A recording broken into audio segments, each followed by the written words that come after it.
My name is Scarlett Rivera, and if you're listening to this, well, then you're about to hear the one story I swore I'd never tell again. Not because it's classified, not because it's embarrassing, but because it changed everything. My career, my family, and the person I thought I was. I'm 26 now, but this happened 3 years ago, back when I was just an 18-month rookie with a badge that still felt too shiny and boots that still felt too new. I wasn't fearless back then. I wasn't confident. Honestly, I was scared most of the time, but I tried to hide it behind polite smiles and practiced professionalism. My father used to tell me, "Bravery isn't the absence of fear, Scarlett. It's acting despite the fear." At the time, I thought he was just quoting something he'd heard in a movie.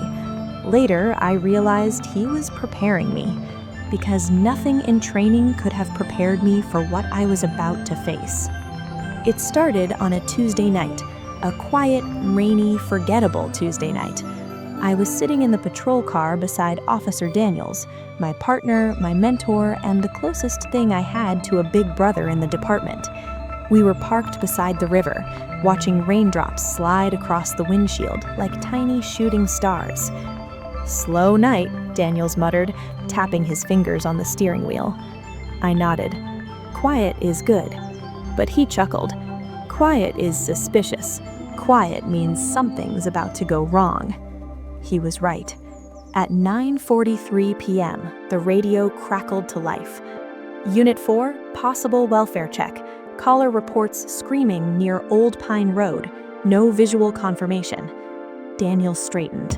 That's us. As we pulled out, a strange uneasiness crept into my chest. Old Pine Road was practically abandoned.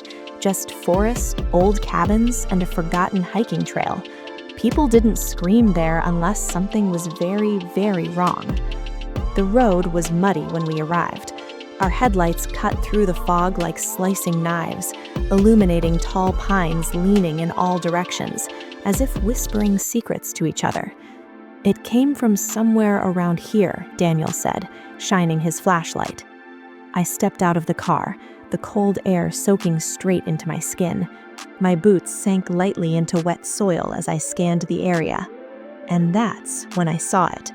A small silver object lying near a fallen branch. I crouched and picked it up. It was an hourglass charm, delicate, smooth, and cold to the touch. Inside, fine sand glimmered quietly, unmoving, trapped in time. "Daniels," I whispered, "look at this." He leaned closer. Jewelry piece? Maybe someone dropped it. But the pit in my stomach said otherwise. I didn't know it yet, but this tiny charm would end up haunting my dreams for years. We kept searching the area, calling out, shining lights behind bushes, beneath trees, and into the fog. But there was no one. No body, no footprints, no sign of a struggle. Just that charm. We filed the welfare check as inconclusive and returned to the station, dripping wet and frustrated. But I couldn't stop thinking about the charm. It felt like a message, a clue, something left behind on purpose. But I didn't have proof, I didn't have theory, and rookies don't get to make wild assumptions. So I stayed quiet. For the moment. The next morning, everything changed.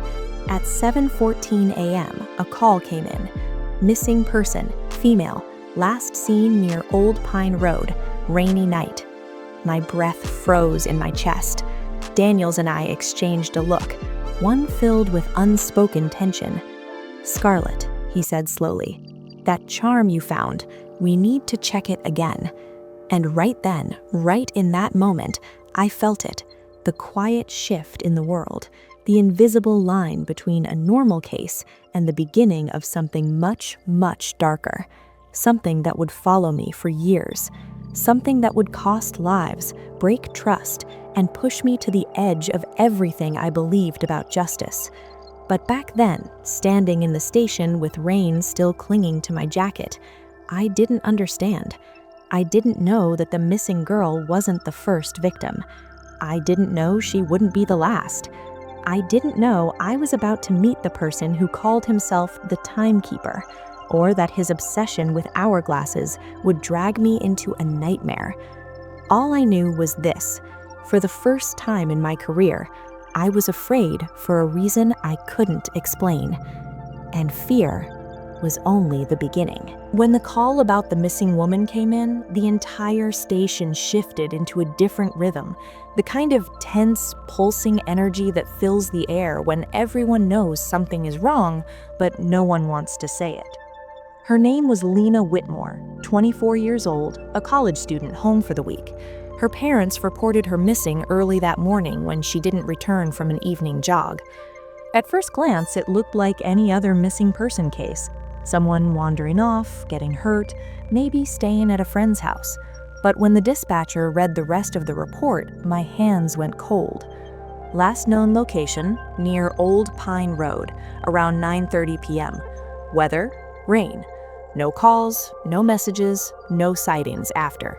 Exactly where Daniels and I had been the night before.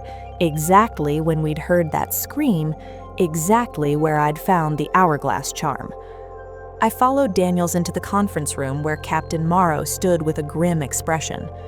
"Rivera, Daniels," he said, nodding to us. "You two were closest to the location last night. Any chance you saw something?" Daniels folded his arms. "We heard a scream in the distance, searched the area, nothing showed, but Rivera found this." He handed the charm to the captain. Morrow studied it, brows tightening, lips pressed into a line. "This is the second one this month," he murmured. My heart skipped. "Second?" He shot me a quick warning glance, the kind that said, "Rookies don't ask questions." But the information was already out, and I wasn't going to ignore it. "Yes, Rivera, second. 2 weeks ago, another woman went missing. Different part of the county, similar weather, similar time. Another charm left behind." He placed the hourglass on the table. For such a tiny thing, it seemed to carry the weight of 1,000 secrets. Daniels frowned. Why wasn't the department notified about a possible pattern? The captain's eyes hardened. "Because we don't jump to conclusions without evidence. 2 charms don't make a serial case." Maybe not, but it made something.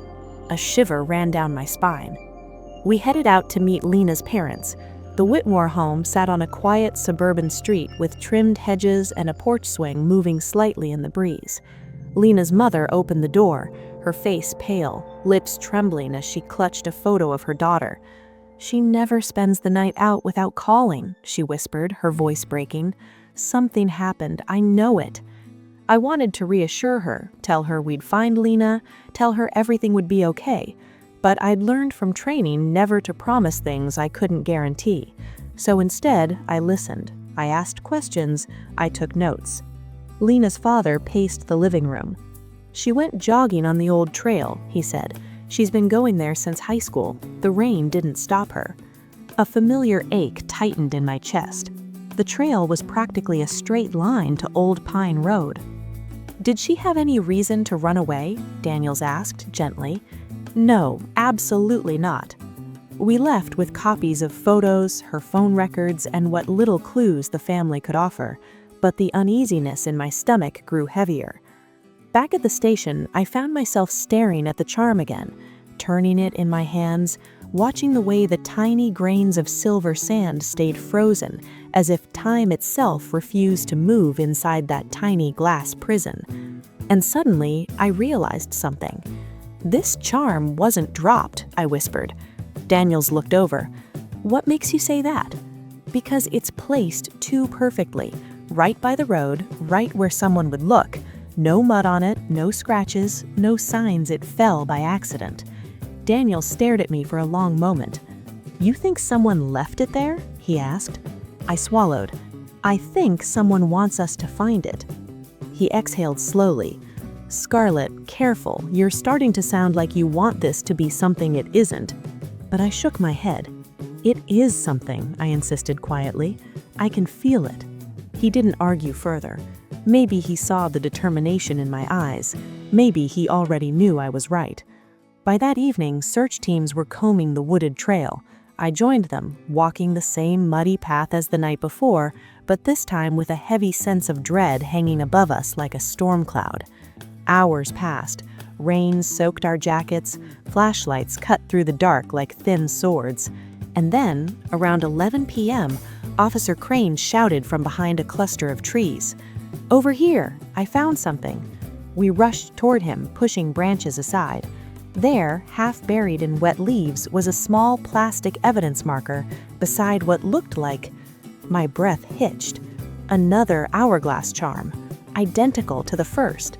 Pristine, untouched by mud or rain, placed intentionally. Daniels cursed under his breath. "Scarlett," he said quietly, "this isn't just a missing person case anymore." He didn't finish the sentence. He didn't have to, because deep down in the pit of my stomach, I already knew. This wasn't random. This wasn't coincidence. This was a pattern, a message, a signature. And whoever left these charms wasn't done. Not even close. You'd think that after finding a second hourglass charm, the department would immediately escalate the case, call in state detectives, issue public warnings, treat it like the emergency we all knew it was. But that's not how it happened. Instead, Captain Morrow ordered a quiet, internal-only investigation. No press releases, no alerts, no special task force. Until we have solid evidence connecting these disappearances, he said, we don't cause public panic. But standing there in the woods, staring at that charm twinkling under Crane's flashlight, I knew panic wasn't something we should avoid. Panic was something we should feel, even if we kept it to ourselves.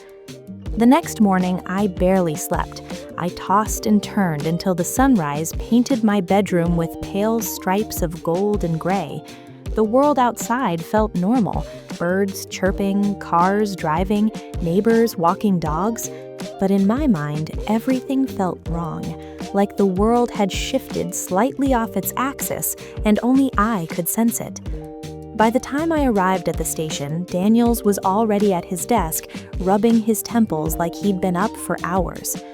"We've got nothing," he said, sliding a stack of reports toward me. "No fingerprints, no footprints, no tire tracks, no sign of Lena." I flipped through the pages. But 2 charms and 2 missing women. Daniels glanced around to make sure no one was listening. "Scarlett, I think the captain is hiding something." I froze. "What do you mean?" He leaned closer, voice dropping to a whisper. "There was another missing person case 3 months ago, before the first charm. Young woman, rainy night, trail near the creek. No charm reported, but the case files are incomplete. Pages missing, notes missing." My pulse quickened. Why would he hide that? Daniel stared at the floor. "I don't know, but this isn't just about 2 missing girls anymore." It was the first time he'd said it out loud, the first time someone besides me acknowledged the truth. A pattern was forming, one that someone inside the department didn't want us to see. Later that afternoon, I returned to Old Pine Road alone. I wasn't supposed to.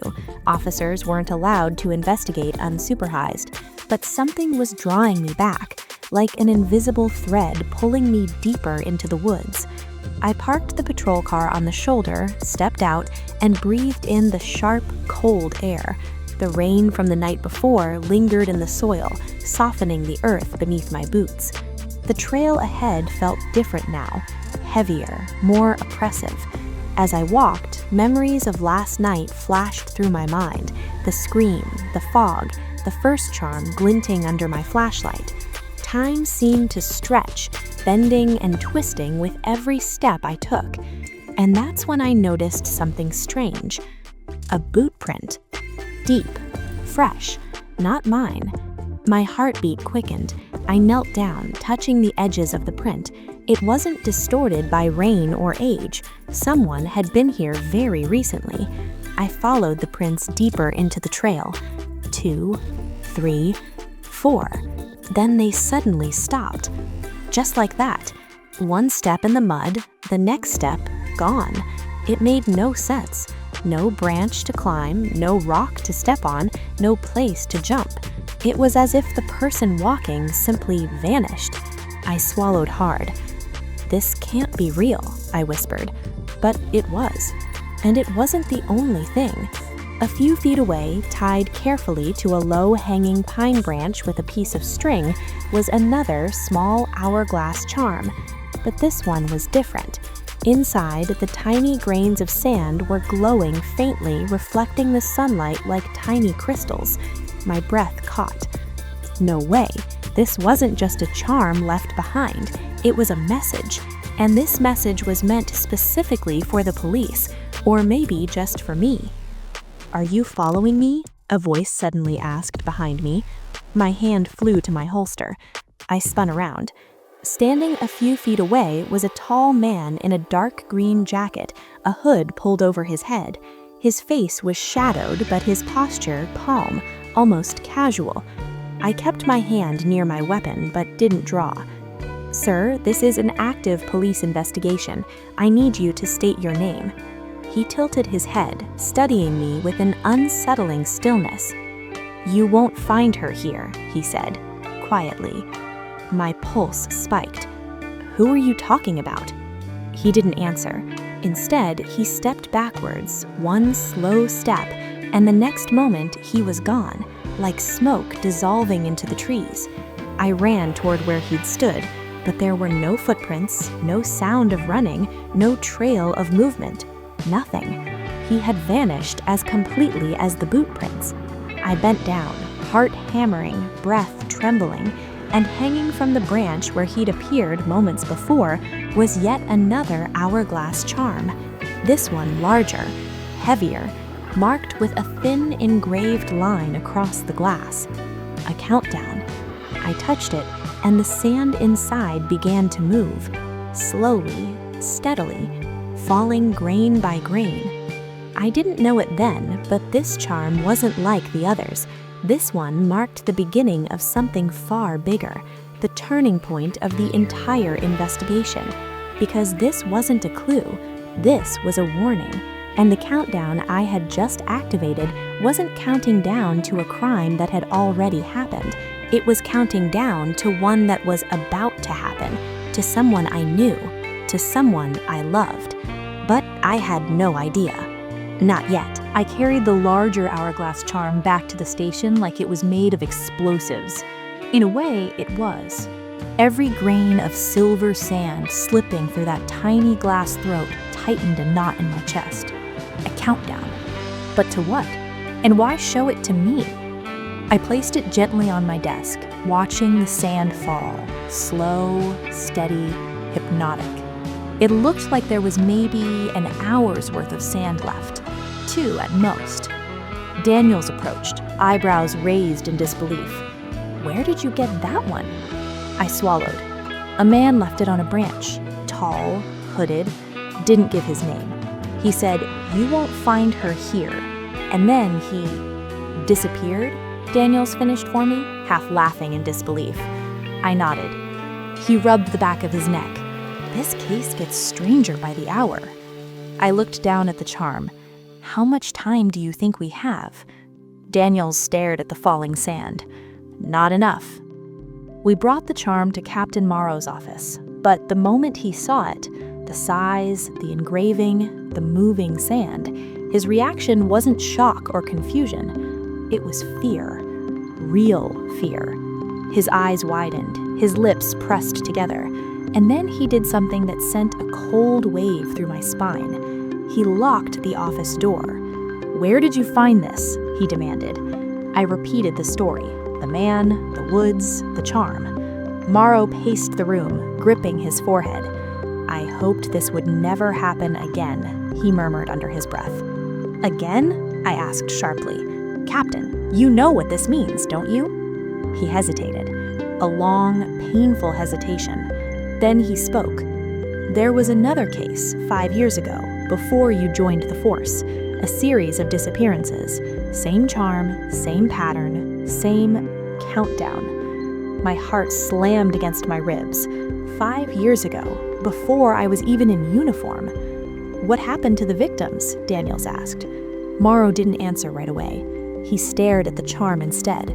eyes distant, haunted. None of them returned. Silence filled the room, heavy, suffocating. "And the suspect?" Daniels pressed. Morrow exhaled. "Never caught."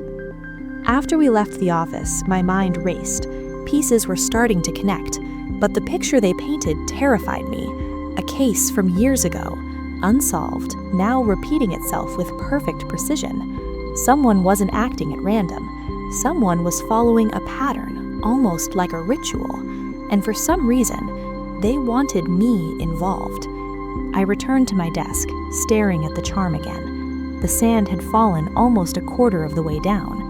Time was slipping away. I needed answers, fast.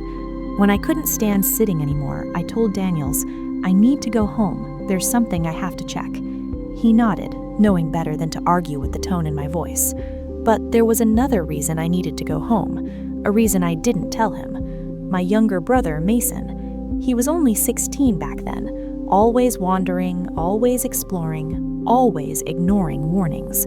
If anyone would go near the woods alone, it would be him. The thought made my stomach twist. I drove home faster than I should have. By the time I reached our little 2-story house, dusk had already swallowed the sky.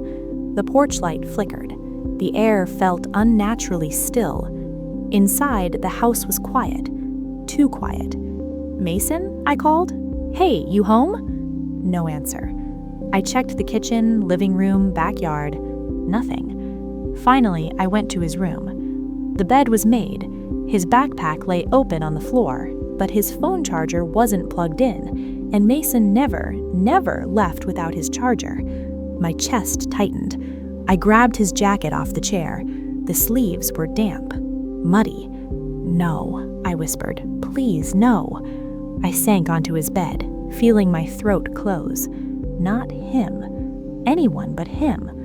My phone buzzed suddenly in my pocket, snapping me out of my thoughts. I pulled it out. A message from an unknown number. No words, no threats, just an image. My breath caught. It was a photo of Mason, standing in the forest. Eyes wide, hands tied, mouth covered, a charm hanging from a branch above him, and in front of him, drawn in the dirt, an hourglass symbol. I stared, frozen, as my whole world collapsed in on itself. The timer charm on my desk, the glowing sand, the mysterious man in the woods, the pattern. All of it. It wasn't about Lena anymore. It wasn't even about the missing girls from years ago. It was about me. It had always been about me. The timer wasn't counting down to a crime already committed. It was counting down to a crime in progress, a crime against my family, against my little brother, and I had less than an hour to save him. I ran back to my car with burning lungs, tears blurring my vision. As I started the engine, I whispered into the darkness, "Hold on, Mason. I'm coming for you. I promise, I'm coming." But the timer was running out, and I had no idea where the timekeeper would strike next. I sped through the streets like a storm, the world outside my windshield a blur of lights and shadows. My hands shook around the steering wheel, but I didn't loosen my grip. Mason, my kid brother, my responsibility. Every second that passed was a grain of sand falling in that cursed hourglass. I kept replaying the image in my mind. Mason, tied, scared, standing beneath that symbol. And above him, the charm. Always the charm. I didn't know where the photo was taken, but I recognized the dirt, the shape of the tree bark, the background shadows. Old Pine Road. Deeper, further into the restricted part of the forest where the old train line used to run. A place that had been abandoned for decades. A place we were told never to enter. I don't remember half the drive there. My mind was just one repeating thought. Get to him. Get to him. Get to him. By the time I reached the entrance to the old trail, night had fallen. The moon hung low, casting long, distorted shapes across the forest floor. I grabbed my flashlight and ran, branches scraping my arms, roots catching my boots. My lungs burned with every breath. The deeper I went, the quieter everything became. No wind, no crickets, no leaves rustling, just silence. Thick, smothering. And then I heard it, a faint, rhythmic ticking. Tick, tick, tick. My heart doubled its pace. I followed the sound deeper until the trees parted, revealing a clearing. And at the center of that clearing was an old, boarded-up train tunnel, just like Morrow had described in those old unsolved case files. I stepped inside. The air inside the tunnel was cold and stale. Water dripped rhythmically somewhere in the darkness. The ticking grew louder. When my flashlight beam swept across the tunnel walls, I saw scratch marks everywhere. Hourglass symbols, dozens, maybe hundreds. Drawn in chalk, carved in stone, smeared with something darker. My stomach twisted. And then I saw him. Mason, bound to a metal pole, his hands tied, duct tape across his mouth, eyes wide with terror. His shoulders jerked when he saw me, relief flooding his expression. "Mason!" I rushed toward him, but a voice echoed from deeper in the darkness. "I wouldn't do that, Officer Rivera." I froze. The flashlight beam shook as I turned. A figure stepped into the light. Tall, hooded, calm. The same man I'd seen in the woods. "The charm got your attention. Good, I knew it would." My hand slid to my holster. "Let him go," I demanded, voice trembling with fury. "Right now."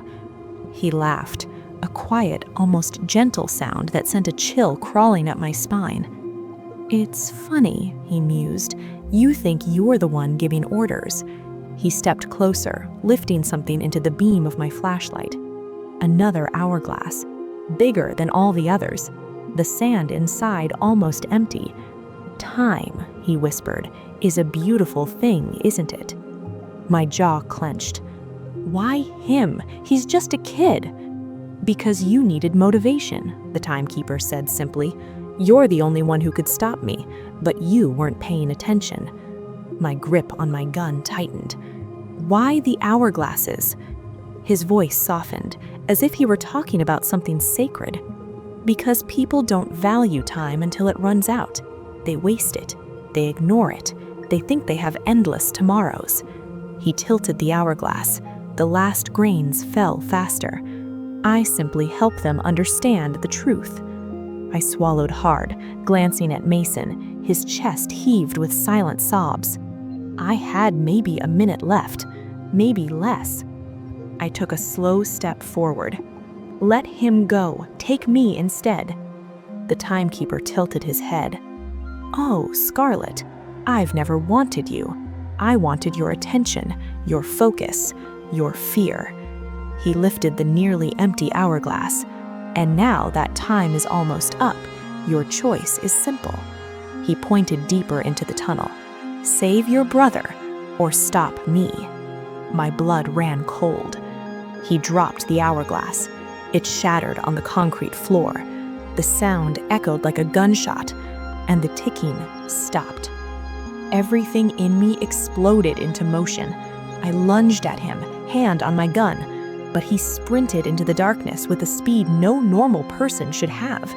His footsteps vanished almost instantly, swallowed by the tunnel's echo. I cursed and ran back to Mason. My hands shook violently as I cut the ropes from his wrists. "It's okay," I kept whispering, even though my voice was anything but calm. "I've got you." He collapsed into my arms, trembling uncontrollably. "Scarlett," he choked through the tape I ripped from his mouth. He said you wouldn't come in time." I'm here now." But deep inside, I knew the truth. The timekeeper got exactly what he wanted. He escaped, just like last time, just like 5 years ago, just like every time. And I had a sinking feeling that this wasn't the end. It was only the beginning. When we finally got out of the tunnel, the night air felt like fire in my lungs. I held Mason close, refusing to let go. Paramedics arrived. Backup arrived. Daniels arrived with panic and rage written all over his face. I explained everything: the tunnel, the symbols, the broken hourglass, the timekeeper's words. By sunrise, the forest was swarming with officers, but the tunnel was empty. No footprints, no tools, no traces of another person. Only hourglass marks on the walls. Infinite, silent, watching. In the reports, they wrote, "Suspect escaped before officers arrived. Victim recovered safely." But that's not the story. The story is that I failed. I didn't catch him. I didn't stop him. I saved Mason, but the timekeeper walked free. For weeks after, I barely slept. Every shadow looked like a hooded figure. Every ticking clock made my skin crawl. He had targeted my family, my brother, me. Not because he wanted us, but because I was the one he couldn't break. He tested me, timed me, watched me, and then he vanished into the dark. But if there's one thing I learned from that night, it's this: time isn't a threat. Time is a promise that sooner or later, our paths will cross again. And next time, I won't hesitate. Next time, I'll be ready. Because I'm not the rookie I once was. I'm Scarlett Rivera, the girl who outran the countdown, and the woman who one day will end the timekeeper's clock for good.